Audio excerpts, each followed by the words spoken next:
So welcome to the Miracles and Science Center for Continuous Personal and Professional Development. Today, the 21st of October. I come with another important daily life lesson. This daily life lesson focuses on the aspect of happiness. I know previously they have provided different daily life lessons about happiness.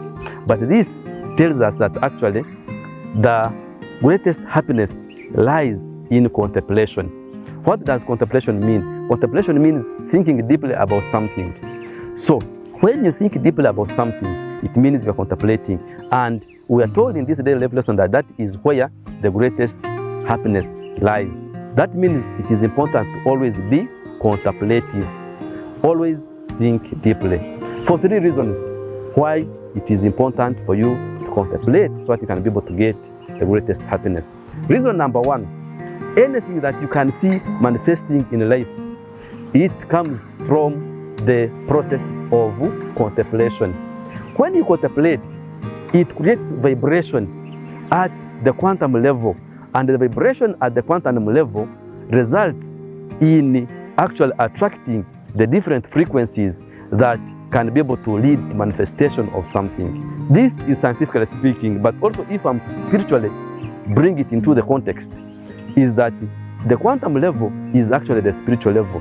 Once you contemplate, you actually increase the chances of the spiritual aspects working in your favor. So meaning that when you contemplate about the good, the frequencies that bring good will actually be consolidated.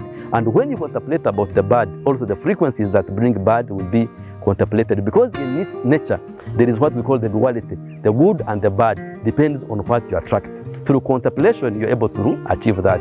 Number two, through contemplation, you are able to be able to manifest something and realize that that is what you needed.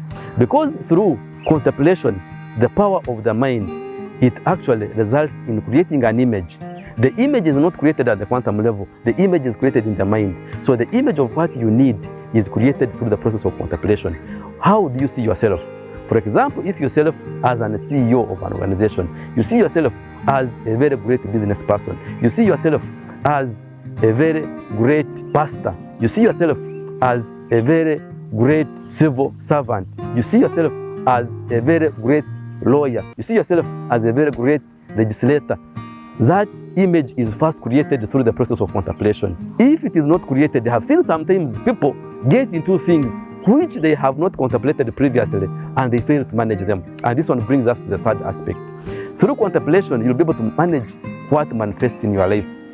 Once something has been created in the image and then it manifests, already you will have lived it first in the image that you created through contemplation. But if something just happens out of the blue, it means that you'll find that you cannot be able to manage it. I have seen situations where people find themselves in very good relationships, but they didn't contemplate about the beauty of that relationship, and eventually they end up actually thinking that they are in a very bad relationship. Secondly, I have seen some people having an opportunity, working in certain organizations, have been placed in certain positions, but they didn't contemplate previously about maintaining those positions.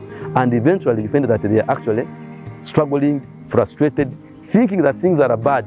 And yet, actually, the situation in which they have found themselves in, because they didn't contemplate about it, they think it is bad. Therefore, it is important to remember that happiness lies in the power of contemplation. If you contemplate bad, it definitely that's what you'll see, regardless of what good is there. So it is always important to contemplate the good, and that is what manifests. In summary, I remind you in this daily life lesson, please be contemplative, create the frequency that is required for something to manifest in your life, create an image of what you need, see it vividly, and then once you may actually attain it, you will maintain it. Once you attain it, you will maintain it through the process of contemplation. If you don't contemplate, you may get something just by mere chance of the universe and you will not be able to maintain it. This has been our daily lesson for today. Thank you.